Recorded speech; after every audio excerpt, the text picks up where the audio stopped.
Welcome to Liberté, Egalité, Fraternité, and all that, a podcast about current affairs, foreign policy, politics, and governments behaving badly.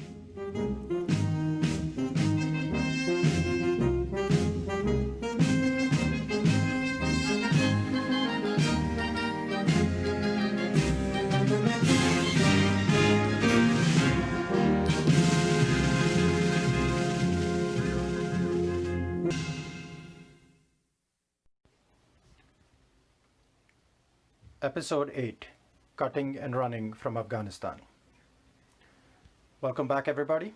It has been 8 months since the last time I managed to put up an episode, right after Joe Biden's miraculous night on Super Tuesday.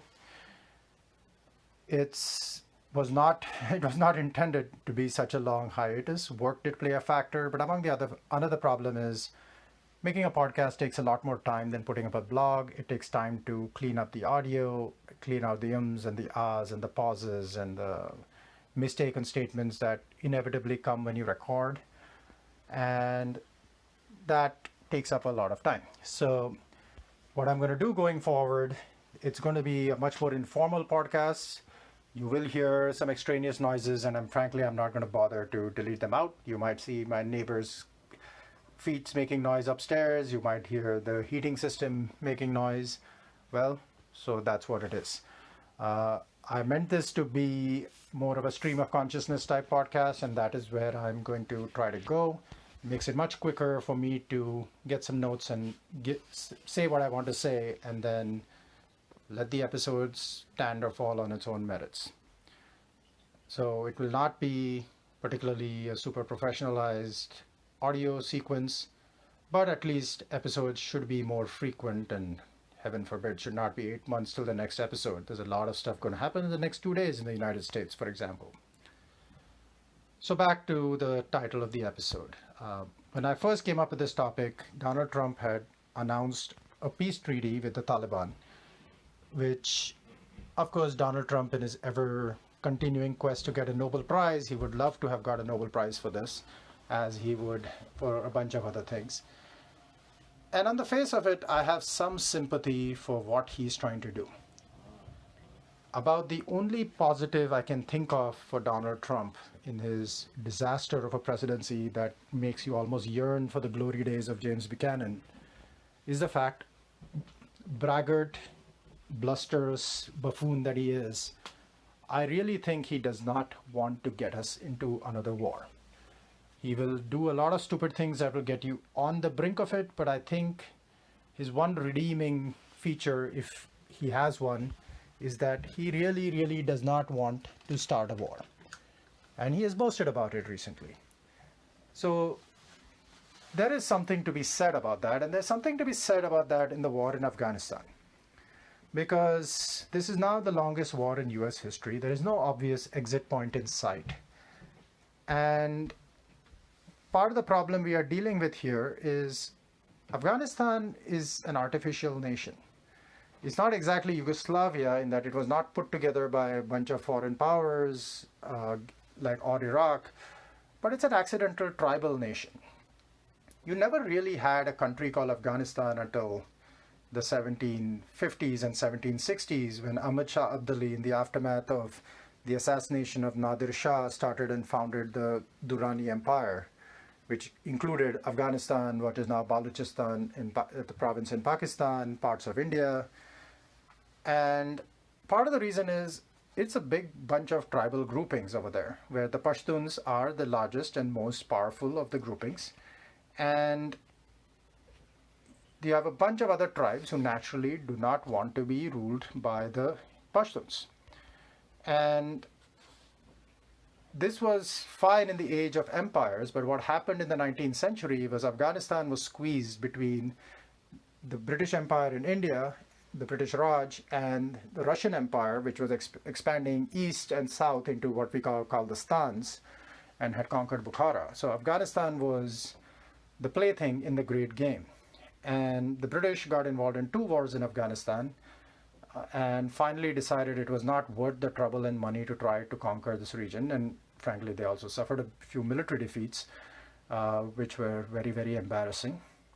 If you've read Sherlock Holmes, Dr. Watson, he returns from Afghanistan, and that's actually the Second Anglo-Afghan War. But in the aftermath of that war, uh, Afghanistan was basically ruled by brute force by a Pashtun emir uh, called Abdul Rahman, who brutally, he's called the Iron Emir because he brutally kept this hodgepodge together by force. And this obviously came at the expense of tribes like the Hazara, who were brutally suppressed with cannons. And so this works when you have a multi-ethnic patchwork quilt like this, you can keep it together by force, or then you have to try to build some sort of democratic federation together. And Afghanistan, for a variety of reasons, has never really managed to do this. The Pashtuns are the slight majority, if not the plurality, so they are never willing to accept a secondary place at the pecking table. And this showed up in a previous election where the opposition candidate was supported by a lot of non-Pashtuns, so the Pashtuns would not accept him even though he was Pashtun. And the other problem you have now with the modern state of Afghanistan is it's a hodgepodge of Pashtuns, Kyrgyz, Turkmen, Uzbeks, Tajiks, some Baloch, and some poor Hazara. And every single one of those ethnicities, including the Pashtuns, has a country next door that has more of them. There's a Kyrgyzstan, there's a Uzbekistan, there's a Tajikistan, there's a Turkmenistan. Pakistan, the Northwest Frontier province, is full of Pashtuns, which is a sore spot because modern Afghanistan has never accepted the Durand line that divides Afghanistan and Pakistan. So that's a big source of instability in the region as well. So basically, it's a mess. And here's where it is some of George W. Bush's fault. Now, I don't want to blame him too much because eventually anything he did probably would have fallen apart. But we blew it in 2002, 2003. When we went into Afghanistan in 2002, people were sick of war. They've had 30 years of war after the proto-communist coup and the Russian invasion, and then the Mujahideen turning on each other, and then the Taliban conquering almost 95% of the country. Afghanistan was exhausted. And everybody was at the table wanting some sort of peace deal. But then the Bush administration, as we all know, got distracted and moved on to Iraq. And they largely ignored Afghanistan. And they ignored bin Laden, which was the reason we went into Afghanistan in the first place. And so part of the problem there was we ignored one of the main factors of why there is still an Afghan war, namely the foreign policy of Pakistan. Pakistan's foreign policy over the last few decades has been predicated heavily on making sure that it doesn't have two hostile countries on either side. And as I said, Afghanistan has never really accepted that international border with Pakistan. Pakistan has a secessionist movement in Balochistan, and since independence they've had a hostile relationship with India. Add in the factor that the Taliban were Pakistani clients who were financed and put into power with Pakistani help. And guess what? The Taliban didn't accept the Durand line either. And this, as a result, Pakistan has had a very, very negative effect on the region. And again, they have their realpolitik reasons for this. But the US has never consistently put pressure on Pakistan to clear up its act. And a few times when things were done, they threw a tantrum and tried to cut off US military shipments by the land route to Afghanistan. But we basically missed out on this. And what happened in intervening years is after the Taliban was pushed out,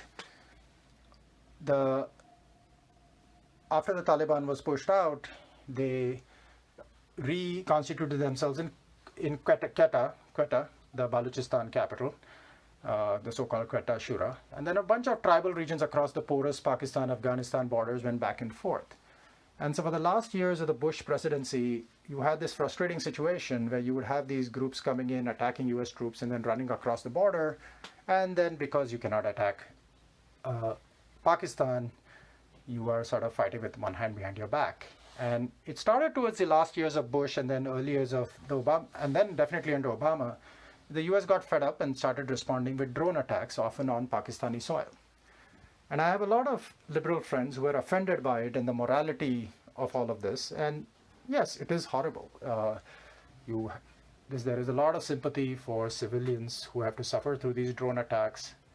But I've never really heard a solution of what exactly is the US supposed to do here. You have people attacking US troops and then just running across the border, and the US is supposed to sit and take it? Now, the answer could be you could have had more open public pressure on the weak Pakistan government, which is basically a Chinese client at this point. And the Osama bin Laden raid really brought that home, where the Pakistani prime minister went running to China for support after the international humiliation.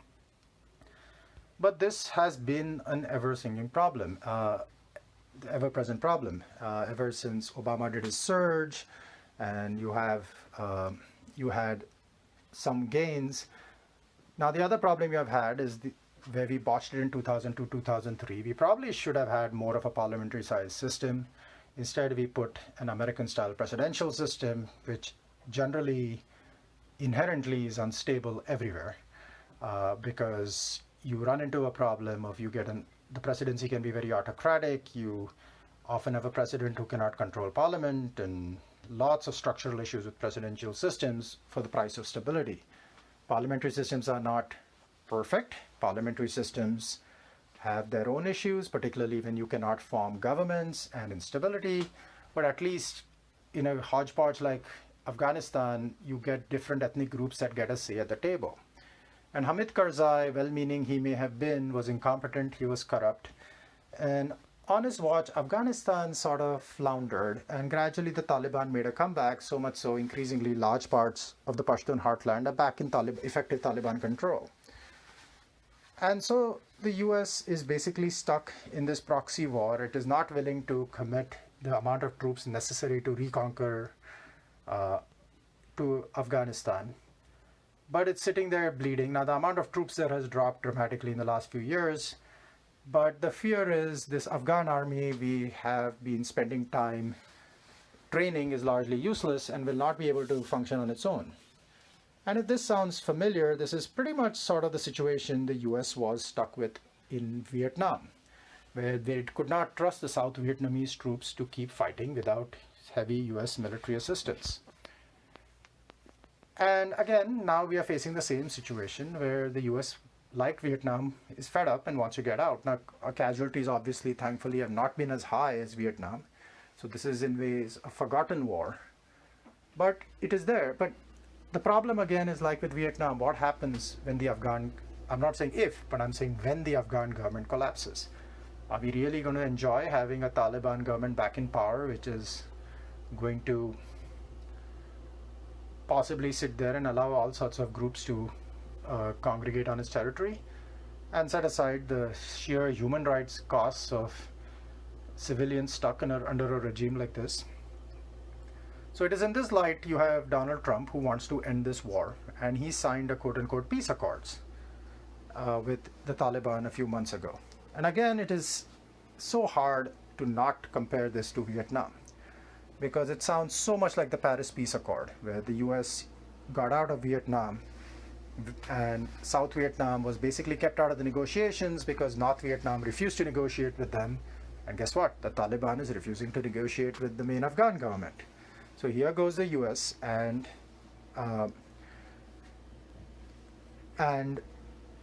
signs a deal with the Taliban.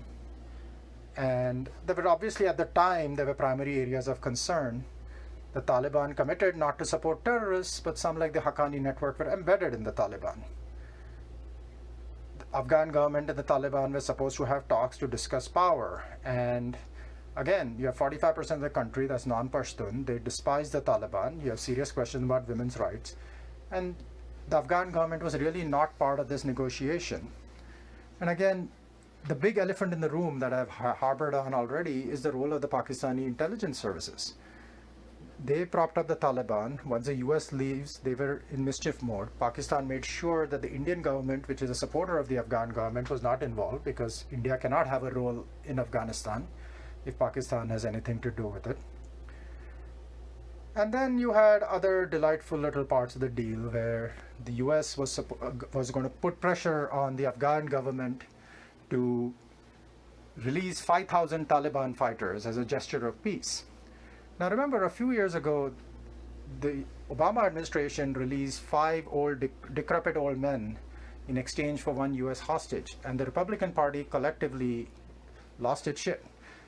Collectively, the Republican Party was outraged. How dare you go down to terrorism?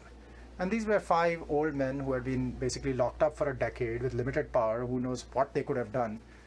And here is Donald Trump asking our Afghan allies to release 5,000 fighters, and not a single peep from the same Republicans worried about security, worried about terrorism. The hypocrisy is mind-boggling. And there were also talks back then that intelligence networks believed that the Taliban, shockingly, was not going to keep up its ends of the deal. So it was very clear. The Pentagon, of course, is appalled at this. And there is some justice to Trump's comments that there are generals who will not want to give up their goodies and their hardware. But I have serious questions as to how much Trump has thought his plans through. Because once we withdraw, it is very likely that the Afghan government is going to go the way of the South Vietnamese government and collapse.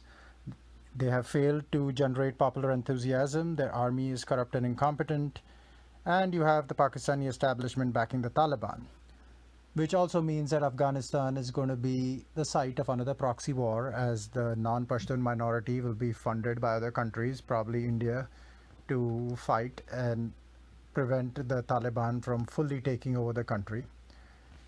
And in recent days, we have seen the Taliban endorse Donald Trump for president. Gee, I wonder why. They're getting a gift. Again, I'm being harsh on Trump, and to be fair to him, there are no great solutions here. The ideal solution is if Afghanistan, which has never really managed to do this, somehow manages to put itself together and become a functioning state. But that has not happened. There's no reason to think it will happen anytime soon.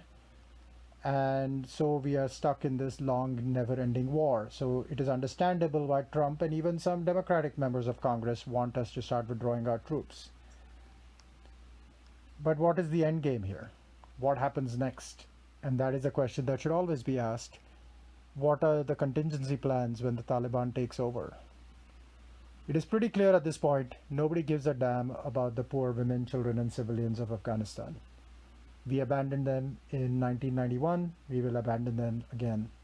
And when they come out as refugees, we will not take them in. So spare a thought for the poor Afghans, because it's very likely there's going to be pressure even on a Biden administration to finally cut our losses. And as long as you have a Pakistani establishment and now a Russian establishment which is committed to opposing anything the US does, nobody's really going to care about Afghanistan. Nobody's really going to care about the stability of the region. And Afghanistan will continue to be a victim of the new great game. Well, that's it for now. I won't promise the title of the next episode because I'm hoping it won't take as long, and hopefully it will not be 8 months like last time. So I will see you soon.